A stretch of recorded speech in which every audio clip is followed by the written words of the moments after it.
ಅದು 1959 ಏಪ್ರಿಲ್ ತಿಂಗಳು. ಭಾರೀ ಭಯಾನಕ ಬಿಸಿಲು. ತುಂಬು ಗರ್ಭಿಣಿಯಾಗಿದ್ದ ಫಾಲ್ಗುನಿ ತನ್ನ ಗಂಡನಿಗೆ ಊಟವನ್ನ ಹೊಲಕ್ಕೆ ತೆಗೆದುಕೊಂಡು ಹೋಗುತ್ತಿದ್ದಳು. ಅದಕ್ಕಾಗಿ ಅವಳು ಬಿಸಿಲಿನ ತಾಪದಲ್ಲಿ ಆ ಪರ್ವತವನ್ನೇ ಏರಬೇಕಾಗಿತ್ತು. ದುರಾದೃಷ್ಟವಾಗಿ ಒಂದು ಕಡೆ ದಶರಥ ಆಹಾರಕ್ಕಾಗಿ ತನ್ನ ಹೆಂಡತಿ ಫಾಲ್ಗುನಿಯನ್ನ ಕಾಯುತ್ತಿದ್ದ. ಆದರೆ ಪರ್ವತವನ್ನು ಹತ್ತಿ ಬರುವಾಗ ಅದೇ ಫಾಲ್ಗುನಿ ಕಾಲು ಜಾರಿ ಪರ್ವತದಿಂದ ಕೆಳಗೆ ಬಿದ್ದಿದ್ದಳು. ಆಗ ಅಲ್ಲಿ ಇದ್ದ ಒಬ್ಬ ಗ್ರಾಮಸ್ಥ ದಶರಥನಿಗೆ ತನ್ನ ಹೆಂಡತಿ ಬೆಟ್ಟದಿಂದ ಕೆಳಗೆ ಬಿದ್ದಿದ್ದಾಳೆ ಎನ್ನುವ ಮಾಹಿತಿಯನ್ನ ನೀಡುತ್ತಾನೆ. ದಶರಥ ಗಾಬರಿಯಿಂದ ಓಡಿ ಹೋಗಿ ರಕ್ತ ಚೆಲ್ಲುತ್ತಿದ್ದ ತನ್ನ ಹೆಂಡತಿಯನ್ನ 70 ಕಿಲೋಮೀಟರ್ ದೂರದ ಆಸ್ಪತ್ರೆಗೆ ಕರೆದುಕೊಂಡು ಹೋಗುತ್ತಾನೆ.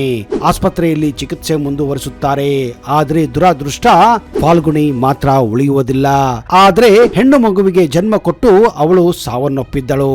ಜಗತ್ತಿನಲ್ಲಿ ಎಲ್ಲಕ್ಕಿಂತ ಹೆಚ್ಚಾಗಿ ತನ್ನ ಹೆಂಡತಿಯನ್ನು ಪ್ರೀತಿಸುತ್ತಿದ್ದ ದಶರಥ್ ಮಾಂಜಿ ತನ್ನ ಹೆಂಡತಿಯ ಸಾವಿಗಾಗಿ ಆ ಬೃಹತ್ ಪರ್ವತವನ್ನ ಶಪಿಸಲು ಪ್ರಾರಂಭಿಸಿದ್ದ ಮತ್ತು ಅದರ ಅಹಂಕಾರವನ್ನು ಮುರಿಯಲು ತಾನು ಆ ಬೆಟ್ಟವನ್ನೇ ಕೊರೆಯುವುದಾಗಿ ಶಪಥ ಕೂಡ ಮಾಡಿಬಿಟ್ಟಿದ್ದ.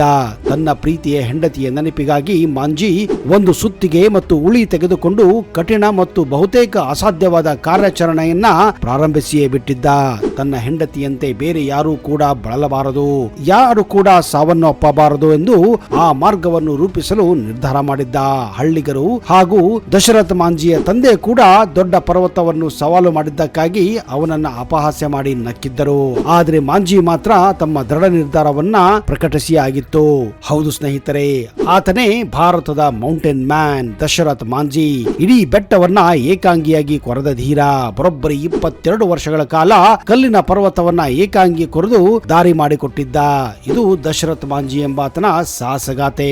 ಹೌದು, ಬಿಹಾರದ ಸಣ್ಣ ಹಳ್ಳಿಯಲ್ಲಿ ಸಣ್ಣ ಪುಟ್ಟ ಕೆಲಸ ಮಾಡಿಕೊಂಡಿದ್ದ ದಶರಥ್ ಎಂಬಾತ ಪರ್ವತ ಕೊರೆಯಲು ನಿಂತು ಬಿಟ್ಟಿದ್ದ. ಇವನ ನಿರ್ಧಾರ ಕಂಡು ಇಡೀ ಊರೇ ಗಹಗಹಿಸಿ ನಕ್ಕಿತ್ತು. ಇವನೊಬ್ಬ ಹುಚ್ಚ ಎಂದು ಕೂಡ ಆಡಿಕೊಂಡಿತ್ತು. ಆದ್ರೆ ಅಲ್ಲಿ ಆಗಿದ್ದೇ ಬೇರೆ.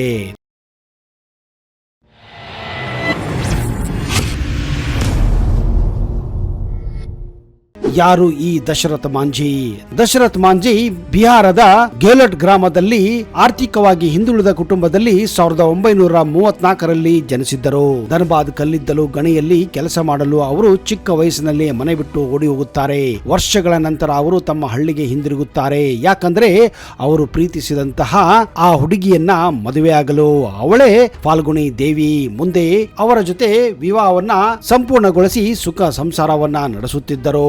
ಮಾಂಜಿ ಜೀವನವನ್ನು ಬದಲಿಸಿದಂತಹ ದುರಂತ 1959ರಲ್ಲಿ ಪತ್ನಿ ಫಾಲ್ಗುನಿ ತನ್ನ ಗಂಡನಿಗಾಗಿ ಬುತ್ತಿಯನ್ನ ತೆಗೆದುಕೊಂಡು ಹೋಗಿ ಬೆಟ್ಟವನ್ನ ಏರುವಾಗ ಕಾಲು ಜಾರಿ ಕೆಳಗೆ ಬಿದ್ದಿದ್ದಳು. ಆ ಸಮಯದಲ್ಲಿ ಅವಳಿಗೆ ತಲೆಗೆ ಪೇಟು ಬಿದ್ದು ತುಂಬಾನೇ ರಕ್ತ ಹರಿದಿತ್ತು.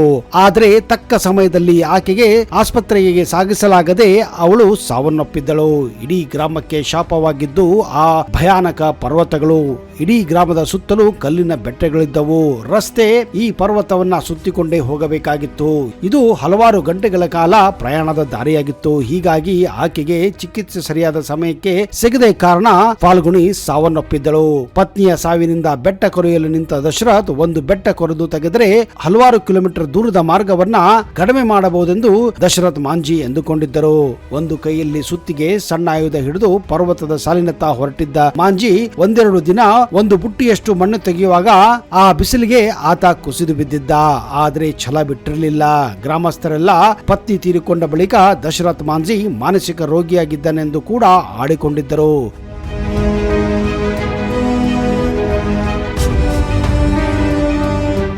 ಇಷ್ಟು ದೊಡ್ಡದ ಬೆಟ್ಟ ಕೊರೆಯಲು ಮನುಷ್ಯನಿಂದ ಸಾಧ್ಯವೇ ಇಲ್ಲ ಎಂದು ಹಲವಾರು ಜನ ಅಣಕಿಸಿದ್ದರು. ಆದರೆ 1960ರಿಂದ 1982ರವರೆಗೆ ದಶರಥ್ ಮಾಂಜಿ ನಿರಂತರವಾಗಿ 22 ವರ್ಷಗಳ ಕಾಲ ಇದೇ ಬೆಟ್ಟವನ್ನ ಕೊರೆಯುತ್ತಲೇ ಇದ್ದರು. ಅದು ಕೂಡ ಏಕಾಂಗಿಯಾಗಿ. ಕೊನೆಗೊಂದು ದಿನ ಹಳ್ಳಿಯಿಂದ ನಗರಕ್ಕೆ ಮಾರ್ಗ ಹುಡುಕಿಯೇ ಬಿಟ್ಟರು.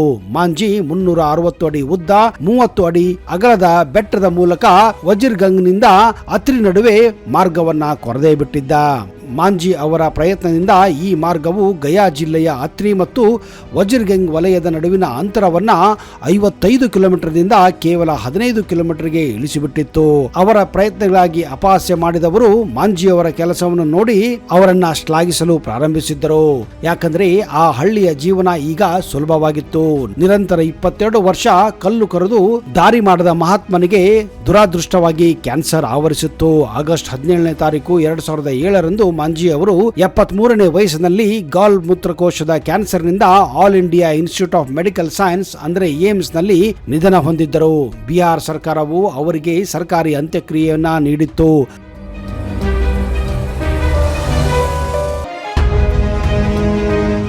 ಸಾಯುವ ಮೊದಲು ಮಾಂಜಿ ಅವರ ಒಪ್ಪಂದದ ಮೇರೆಗೆ ತಮ್ಮ ಹೆಬ್ಬೆರಳಿನ ಗುರುತನ್ನ ನೀಡಿದ್ದರು. ಅವರ ಜೀವನದ ಮೇಲೆ ಬಯೋಪಿಕ್ ಮಾಡಲು ವಿಶೇಷ ಹಕ್ಕುಗಳನ್ನು ಅವರು ಕೇತನ್ ಮೆಹ್ತಾ ಅವರಿಗೆ ಕೊಟ್ಟಿದ್ದರು. ಅತ್ರಿ ಮತ್ತು ವಜ್ರಗಂಜ್ನಲ್ಲಿರುವ ಅವರ ಹಳ್ಳಿಯ ನಡುವೆ ಅಧಿಕೃತ ರಸ್ತೆಯನ್ನು ಅವರು ಕೆತ್ತಿದ ಮಾರ್ಗದಲ್ಲಿ 2007ರಲ್ಲಿ ಅಂದರೆ ಅವರ ಮರಣದ ನಂತರ ಅಲ್ಲಿ ರಸ್ತೆಯನ್ನ ನಿರ್ಮಾಣ ಮಾಡಲಾಗಿತ್ತು. ಆದರೆ ಅವರ ನೆನಪಿಗಾಗಿ ಅವರ ಹೆಸರಿನಲ್ಲಿ ಬಿಹಾರ್ ಸರ್ಕಾರ ಒಂದು ಆಸ್ಪತ್ರೆಯನ್ನ ಕೂಡ ಅಲ್ಲಿಯೇ ಕಟ್ಟಿಸಿತ್ತು. ಜೊತೆಗೆ ಬಿಹಾರ್ ಸರ್ಕಾರವು 2006ರಲ್ಲಿ ಸಮಾಜ ಸೇವಾ ಕ್ಷೇತ್ರದಲ್ಲಿ ಪದ್ಮಶ್ರೀಗೆ ಅವರ ಹೆಸರನ್ನು ಕೂಡ ಪ್ರಸ್ತಾಪಿಸಿತ್ತು. ಮುಖ್ಯಮಂತ್ರಿ ನಿತೀಶ್ ಕುಮಾರ್ ಅವರು ಗೆಲೋರ್ನಿಂದ 3 ಕಿಲೋಮೀಟರ್ ಉದ್ದದ ರಸ್ತೆಯನ್ನ ಮಾಂಜಿ ಹೆಸರಿನಲ್ಲಿ ನಿರ್ಮಿಸಲು ಪ್ರಸ್ತಾಪಿಸಿದ್ದರು. ಅವರ ಜೀವನ ಕುರಿತು ಸಾಕ್ಷ್ಯಚಿತ್ರವೊಂದು ಕೂಡ ನಿರ್ಮಾಣವಾಗಿದೆ. ಬಿಹಾರ್ ಮೂಲದ ದಶರಥ್ ಮಾಂಜಿ ಪರೋಪಕಾರಕ್ಕೆ ಒಂದು ಸೂಕ್ತ ಉದಾಹರಣೆ ಎಂದರೆ ತಪ್ಪಾಗಲಾರದು ಸ್ನೇಹಿತರೆ. ಅವರ ಜೀವನ ಕತೆ ಚಲನಚಿತ್ರ ರೂಪದಲ್ಲಿ ತೆರೆಯ ಮೇಲೆ ಬಂದಿತ್ತು. ದಶರಥ್ ಮಾಂಜಿ ಅವರ ಪಾತ್ರವನ್ನ ನಟ ನವಾಜುದ್ದೀನ್ ಸಿದ್ದಿಕಿ ಈ ಚಿತ್ರದಲ್ಲಿ ಅದ್ಭುತವಾಗಿ ಅಭಿನಯಿಸಿದ್ದರು. ಸಾಮಾನ್ಯ ವ್ಯಕ್ತಿಯೋರ್ವನ ಉದಾತ್ತ ಮನೋಭಾವದ ನೈಜ ಕಥೆಯನ್ನ ಪ್ರಪಂಚವೇ ನೋಡುವಂತೆ ಮಾಡಿದ್ದರು.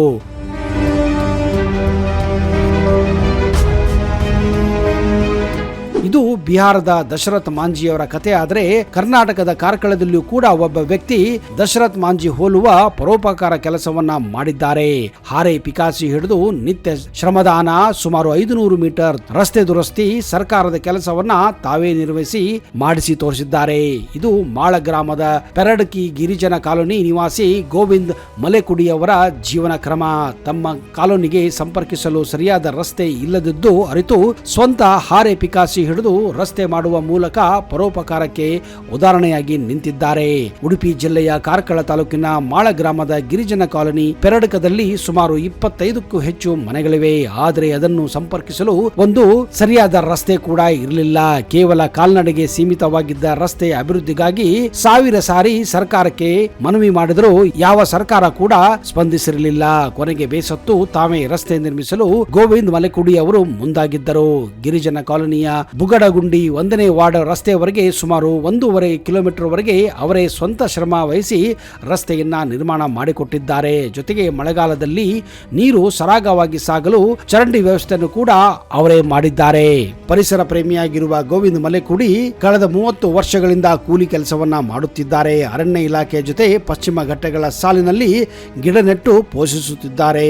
ಒಟ್ಟಾರೆ ಯಾವುದೇ ಪ್ರತಿಫಲಾಪೇಕ್ಷೆ ಇಲ್ಲದೆ ಗೋವಿಂದ ಮಲೆಕುಡಿ ಅವರ ರಸ್ತೆ ನಿರ್ಮಿಸುವುದಕ್ಕೆ ಸಾರ್ವಜನಿಕ ವಲಯದಿಂದ ಭಾರಿ ಪ್ರಶಂಸೆ ಉಂಟಾಗಿದೆ. ಸರ್ಕಾರ ಇನ್ನಾದರೂ ಎಚ್ಚೆತ್ತುಕೊಳ್ಳಬೇಕು. ಬೇಕಾದ ಸ್ಥಳಗಳಲ್ಲಿ ರಸ್ತೆಗಳನ್ನ, ಚರಂಡಿಗಳನ್ನ ಮಾಡಬೇಕು. ಇಲ್ಲವಾದರೆ ಇಂತಹ ಸಾಹಸ ಕೃತ್ಯಗಳಿಗೆ ಜನಸಾಮಾನ್ಯರೇ ಧುಮುಕಿ ಬೀಳಬೇಕಾದಂತಹ ಪರಿಸ್ಥಿತಿ ಬರುತ್ತದೆ.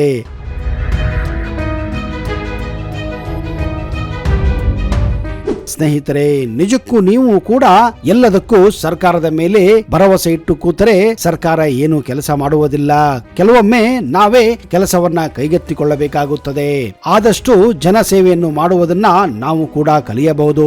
ಪ್ರತಿಯೊಂದಕ್ಕೂ ಸರ್ಕಾರ ಅಧಿಕಾರಿಗಳ ಮೇಲೆ ಅವಲಂಬವಾಗಿರಬಾರದು ಎನ್ನುವುದನ್ನ ಈ ಕಥೆಗಳು ನಮಗೆ ಹೇಳಿಕೊಡುತ್ತವೆ. ನಿಜಕ್ಕೂ ನಿಮಗೆ ಈ ಒಂದು ಘಟನೆಗಳು ಇಷ್ಟವಾಗಿದ್ದಲ್ಲಿ ಈ ವಿಡಿಯೋನ ಈಗಲೇ ಲೈಕ್ ಮಾಡಿ ಹಾಗೂ ನಿಮ್ಮೆಲ್ಲ ಸ್ನೇಹಿತರ ಜೊತೆ ಹಂಚಿಕೊಳ್ಳಿ. ಅಲ್ಲಿಯವರೆಗೆ ಜೈ ಹಿಂದ್, ಜೈ ಕರ್ನಾಟಕ. ನಿಮಗೆಲ್ಲ ಶುಭವಾಗಲಿ.